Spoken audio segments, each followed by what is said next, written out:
Welcome to Diversity Dialogues, a student-led podcast amplifying the voices of Yaleford's diverse campus body one interview at a time. Our mission is to build a more diverse, equitable, and inclusive campus by sharing the problems faced by individuals experiencing discrimination and potential solutions in order to promote change and foster understanding. In today's episode, we will first examine how racial discrimination affects the resources available to college applicants and then analyze the racial bias present in the university curricula. I'm your host, Abigail Lee, and stay tuned, everybody. So, it's been over 100 days of the Trump presidency, and boy, has he made some waves in American higher education. He gave orders to roll back many diversity, equity, and inclusion initiatives, and threatened to hold back funding for many universities if they don't follow. Now, we don't know how this will affect our campus, but we can take a look at what other universities are experiencing. For example, scholarships specifically for Black medical students at the University of Alabama at Birmingham are being canceled out of fear of federal reprisal. Additional probing is taking place in other universities over scholarships for students of color. These events highlight the challenges many racial minorities face when it comes to financing their studies, where they have to rely on scholarships and financial aid programs that authorities can threaten. It's no secret that many selective American universities have expensive tuition, Yaleford included, and the prices are only getting higher. This hits students of color especially hard since they are much more likely to come from low-income households. To help us understand this issue better, I'm joined by Kaden Powell, a Black junior math student who's here to share her experience in obtaining financial resources for her studies. Thanks for having me, Abigail. So, Kaden, can you first start by telling us a little about your background? Sure things. I'm a first-generation student who was raised in a low-income household. Growing up, I never expected to go to college since I didn't know anyone who did. However, I did pretty well in high school, so I decided to give it a shot. My school didn't have a college counselor, so my parents were the ones helping me research colleges. We found some pretty good universities that I had a decent chance of getting into, but the tuition fees were way too expensive. I see. So did you try applying for any financial aid, and what was that like? Unfortunately, I didn't know about any financial aid opportunities in high school. Our school never taught us anything about financial aid, and I've never seen it advertised anywhere. My parents were worried that they won't be able to afford the tuition, and didn't want me to be burdened with a large student loan. In the end, I attended an affordable community college, where I finally learned about financial aid opportunities from my academic advisors and how they could help cover my entire tuition at other universities. Oh, that must have been so frustrating to realize. But you're here at Yaleford now, so you must have transferred? Yep, after I realized I was eligible for financial aid, I decided to transfer to a more prestigious university and apply for financial aid to cover the costs, and that's how I ended up here. I'm grateful for how things ended up, but I can't help but feel upset over how this could have all been avoided if there was more information on financial aid going around. Absolutely. So do you think the current financial aid situation isn't helping students enough, especially those from racial minority backgrounds? Definitely. I know that recent news has everyone concerned about scholarship and financial aid being cancelled. But I think more people need to be aware that even when this program exists, many people don't get to benefit from them. You mentioned before that students of color tend to be less well off, meaning they require financial aid the most. Yet, they have the most trouble obtaining it due to an information barrier associated with being of color. This can be seen in schools like mine, which has high proportions of students of color, as they often tend to be underfunded and unable to hire college counselors to advise students. Many of these students of color may also not know any family members who have gone to university, so it will be difficult for them to learn about financial aid from others. This is in stark contrast to white students, who are likely to be richer and attend better schools and have access to college counselors and guidance from friends and family who have graduated. In fact, I've looked up the figures, and apparently over 80% of high-achieving high schoolers for low-income households don't apply for financial aid, despite being eligible, which is suggested to be due to a lack of knowledge. Considering that low-income students are disproportionately Black, this is a big example of racial inequity. Wow, what a staggering number.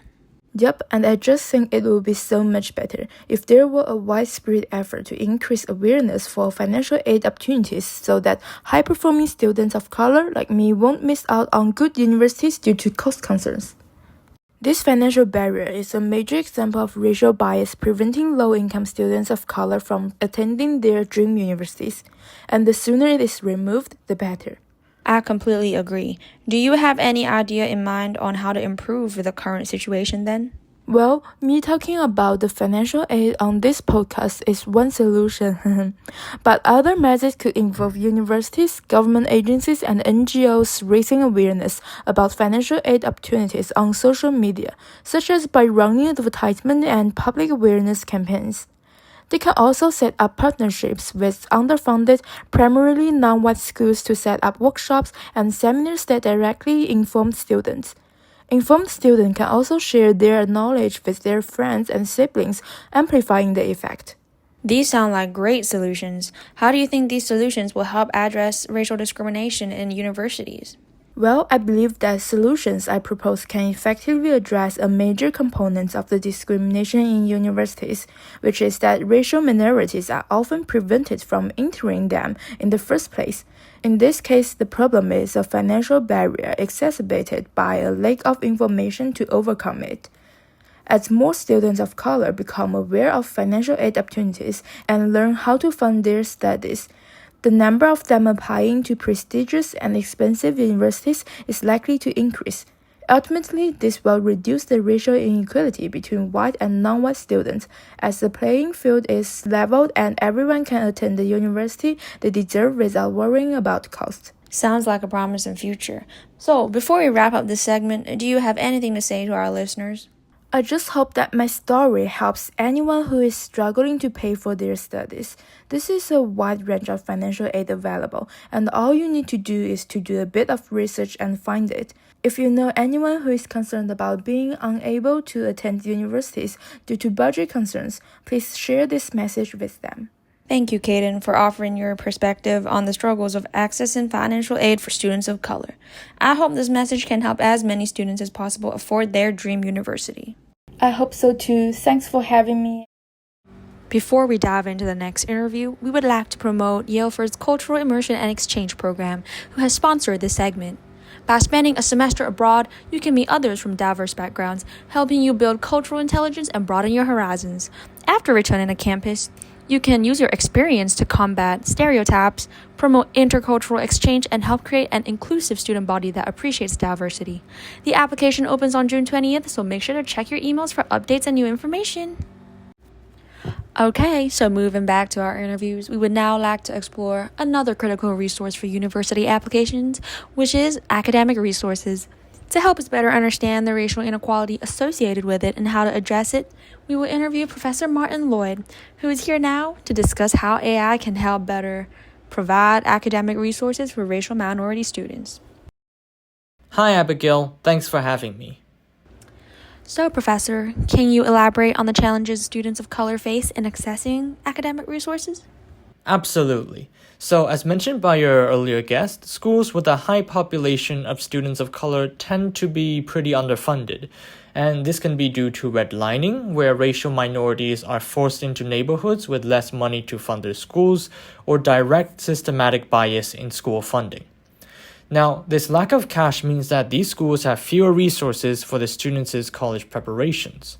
So, for example, these underfunded schools may not hire experienced college counselors, and this makes students of color from these schools less prepared for their applications.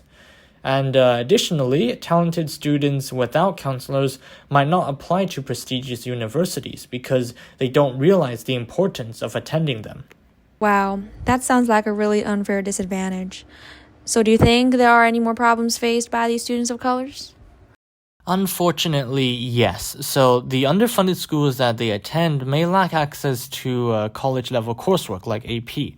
And these courses are important because when applying to prestigious universities, the performance in college prep courses and the strength of curriculum are among the most important factors considered by the admissions team. So this lack of college-level classes is another academic disparity that students of color face, harming their applications. How terrible. So, like, with these problems in mind, how can AI work as a solution? Well, my team is currently developing an AI University application assistant that can help students with their applications. Oh, sounds intriguing.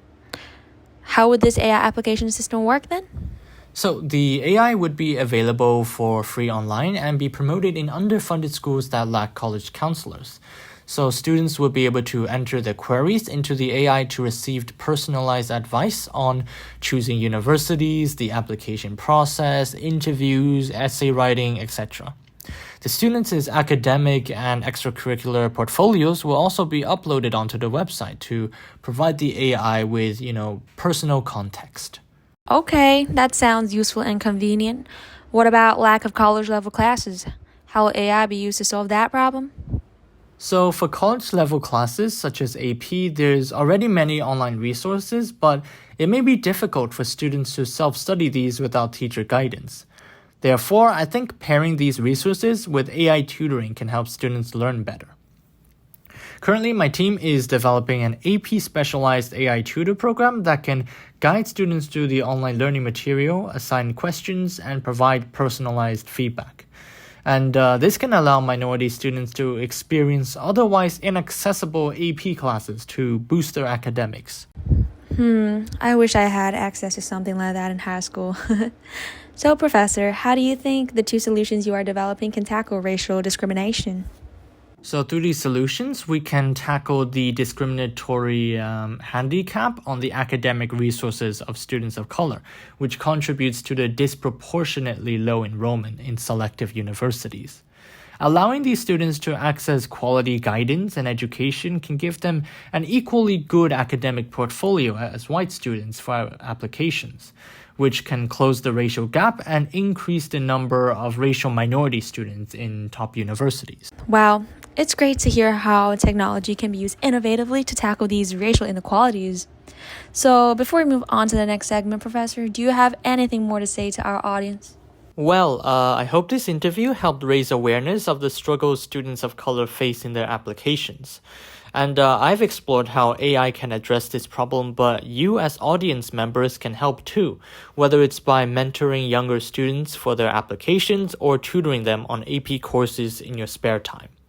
I'm sure this interview has done a lot to raise people's awareness of the problem. Thank you, Professor Lloyd, for your insights and for the important work you and your team are doing. Thanks for having me.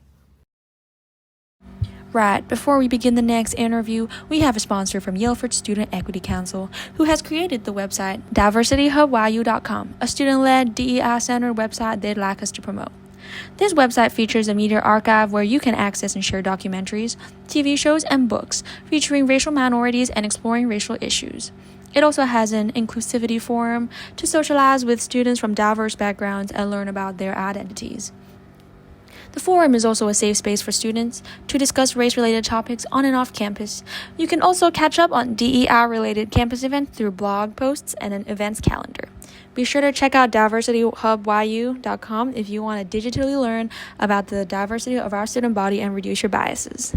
Moving on to the next part of our podcast, we will focus on student reports of bias and discrimination in university curricula. I have invited Ash Parker, president of Yaleford Student Equity Council, aka the SEC, to discuss these issues. For those unaware, the SEC is Yaleford's student body responsible for advising the university on promoting inclusivity and reducing discrimination. Welcome, Ash. Thank you for having me. Let's begin our discussion by hearing what the SEC has to say about the reports of racism in Yaleford's curricula. Can you tell us about the specifics of the reports? Regarding the reports on racism in Yaleford's curricula, student reports are centered on our curricula only involving textbooks with white authors and lacking diverse viewpoints, which is a phenomena also found in other universities. Wow, that's concerning. Can you expand on that by providing examples? Absolutely. For example, many history textbooks focus on Western narratives and position white authors as authoritative, while the contributions of authors from other backgrounds are often overlooked. This bias towards Western perspectives limits the interpretation of history and fails to reflect its diversity. Just hearing about that makes me so upset. Do you think this bias can affect students from diverse backgrounds? Definitely, this discrimination can be disheartening for students of color. A minority student from the science faculty reported to CC the other day, mentioning how he doesn't feel represented in class. Most of his white classmates can relate to the textbooks, their white authors, and the white people dominantly mentioned in them. However, this student didn't have his background represented anywhere and felt very disconnected. This shows how the historical contribution of ethnic minorities is not deemed valuable, even though they likely struggle the most to make contributions. So, would you say that racism exists in textbooks and is being taught subtly even today? I would like to know what steps the SEC has taken to address this issue. Yes, we believe the lack of diversity in textbooks subtly hints at racial discrimination and it needs to be corrected immediately. We contacted the professors and the science faculty board to discuss this, mentioning the student's desire for his identity to be represented. We advocated for a more inclusive curriculum that emphasizes the perspectives and contributions of people from all backgrounds and uses textbooks written by a diverse range of authors so that everyone feels represented. To help assist this goal, we also advised Yelford to hire more faculty of color, as they may be more aware of textbook biases and can determine which resources are suitable to promote inclusivity. Sounds like a wonderful approach. So, is there any advice you'd like to give to students who still encounter racial discrimination? We encourage students to voice their experiences to raise awareness and show other students facing similar situations that they aren't alone. Students can also discuss course issues with professors and advocate for change to promote a more diverse learning environment. They can also join the CEC to work directly with the university to address discrimination in the curriculum. Sounds like a good plan. Do you have any final words to share with us? I would like to conclude by saying that change starts when you want it to. For students who still encounter racism on campus, don't be afraid to use your experience as an example to promote change. Addressing racism in education is crucial to build an inclusive environment and foster a generation of inclusive-minded people. Let's all together make the world a better place, starting from our campus. That was an excellent concluding statement, Ash. I really appreciate you discussing this issue with us, and I would like to thank you and the SEC for all your efforts. You're welcome. Thank you for having me. Well, that's it for today. Thank you so much for tuning in to Diversity Dialogues. A huge thanks to Professor Lloyd, Caden, and Ash for their interviews and to our sponsors. If you've enjoyed this episode, please leave a rating on Spotify. In our next episode, we will discuss the racism present in student societies. To stay up to date with Diversity Dialogues, you can follow us on Instagram @Diversity Dialogues. See you then!